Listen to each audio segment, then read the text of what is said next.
Assalamualaikum warahmatullahi wabarakatuh. Nama saya Rita Trisna Dewi. Pembahasan kita hari ini itu mengenai filsafat ilmu dengan subtema aksiologi.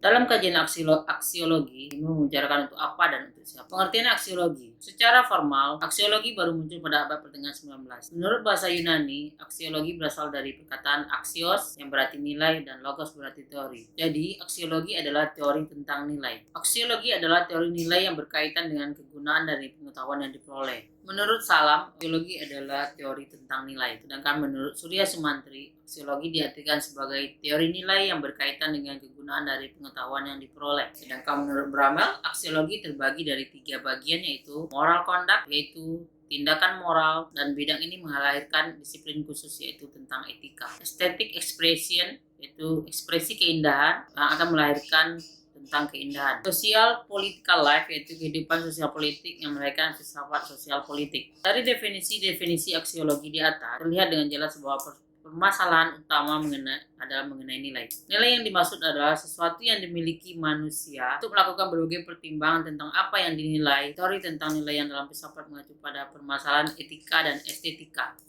Etika menilai perbuatan manusia. Maka lebih tepat kalau dikatakan bahwa objek formal etika adalah norma-norma kesusilaan manusia. Dan dapat dikatakan pula, etika mempelajari tingkah laku manusia ditinjau dari segi baik dan tidak baik di dalam suatu kondisi yang normatif, yaitu suatu kondisi yang melibatkan norma-norma. Sedangkan estetika berkaitan dengan nilai tentang pengalaman keindahan yang dimiliki oleh manusia terhadap lingkungan dan fenomena di sekelilingnya.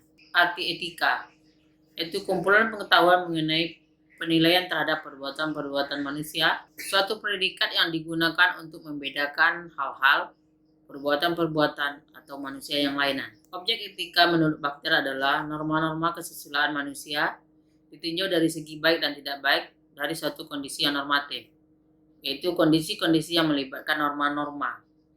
Sedangkan estetika berkaitan dengan nilai-nilai tentang pengalaman keindahan yang dimiliki manusia terhadap lingkungan dan fenomena sekelilingnya. Suatu nilai apakah objektif atau subjektif sangat bertergantung dari hasil pandangan yang muncul dari filsafat. Nilai akan menjadi subjektif apabila subjek sangat berperan dalam segala hal. Nilai subjektif akan selalu memperhatikan berbagai pandangan yang dimiliki akal budi manusia. Nilai subjektif akan selalu memperhatikan berbagai pandangan yang dimiliki akal budi manusia, seperti perasaan, intelektualitas, dan hasil subjek akan selalu mengarah pada suka atau tidak suka, senang atau tidak senang. Ini merupakan nilai subjektif dari seseorang dengan orang lain yang akan memiliki kualitas nilai yang berbeda. Nilai akan menjadi objektif jika ia sudah tergantung dari subjek atau kesadaran yang menilai. Nilai objektif muncul karena adanya pandangan dalam filsafat tentang objektivisme. Objektivisme ini beranggapan bahwa tolok ukur suatu gagasan berada pada objeknya.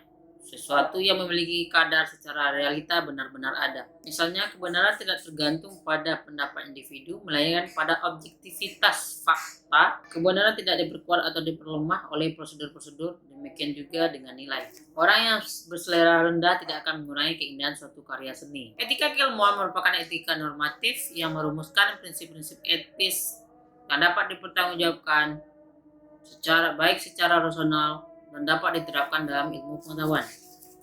Etika normatif menetapkan kaidah-kaidah yang mendasari penilaian terhadap perbuatan-perbuatan, apa yang seharusnya dikerjakan dan apa yang seharusnya terjadi, serta menetapkan apa yang bertentangan dengan hal yang harusnya terjadi. Pokok persoalan dalam etika keilmuan selalu mengacu kepada elemen kaidah moral, yaitu hati nurani, kebebasan dan tanggung jawab, nilai dan norma yang bersifat utilitaristik atau kegunaan. Hati nurani di sini adalah penghayatan tentang yang baik dan yang buruk yang dihubungkan dengan perilaku manusia. Selanjutnya, Al-Jauziyah mengemukakan bahwa keutamaan nilai-nilai yang terdapat dalam ilmu adalah ilmu menyebabkan manusia menjadi mulia. Kedudukan ilmu di sisi iman sebagaimana kedudukan roh bagi manusia. Ilmu adalah hakim atas yang lainnya.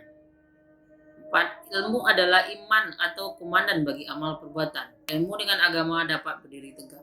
Selanjutnya, lebih tegak. Kesimpulannya, aksiologi adalah ilmu pengetahuan yang menyelidiki hakikat nilai yang umumnya ditinjau dari sudut pandang arti tertentu. Sudut pandang tersebut dalam ilmu pengetahuan dapat menghasilkan dampak positif atau negatif dalam kehidupan manusia. Maka sudah pasti hubungan antara nilai dengan eksistensi merupakan bahan yang sesuai benar bagi proses pemberian tanggapan dan memberikan sumbangan untuk memahami secara mendalam masalah-masalah yang berhubungan dengan nilai. Demikianlah presentasi yang saya sampaikan kali ini.